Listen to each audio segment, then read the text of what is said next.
ఈడులేని బంగారు మేనితో మెరసేటి ఆదిశేషుని పైన అలరేను చూడరే మోదమున మలయప్ప మొదటి వాహనమను.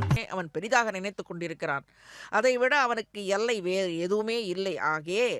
ஆகையிரே காஷ்டாம் கதம் ததிக கேசவ பாதரக்ஷே என்று சாதித்தருளியுள்ளார். எத்தனை உயர்ந்த எத்தனை சிரேஷ்டமான வார்த்தை கோர்வைகள் சுவாமி சாதித்தது.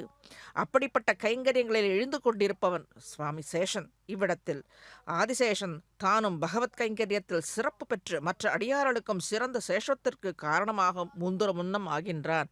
ஆகவே எந்த பிரம்மோற்சவத்திலும் எம்பெருமானுக்கு முதல் வாகனம் ஆதிசேஷனாகத்தான் அமையும் என்பதில் எந்தவித சந்தேகமும் இல்லை. இந்த இணையில் இந்த இணையான திருவடிகளுக்கு இணையில்லா திருவடிகளுக்கு இணைகளுக்கு எப்போதும் பத்மாவதி தாயார் கைங்கரியம் செய்து கொண்டிருக்கிறாள். அனைவரும் அறிந்ததே. திருப்பார்க்கடலில் எம்பெருமான் ஆதிசேஷன் சயனத்தில் இருக்கும் பொழுது தன் தோலை உரித்து மற்றொரு மேல் தோல் வருவதற்காக காத்திருக்கும். அது போகம் என்று சொல்லுவார்கள். அதுதான் இவ்விடத்தில் போன்ற பல வகையான போகங்களை அர்ப்பணம் செய்கின்றனர். இவரை வரம் வேண்டி சேவிப்பவர்களுக்கு வேண்டும் பலவித சுகங்களை அனுகிரகிக்கின்றார்.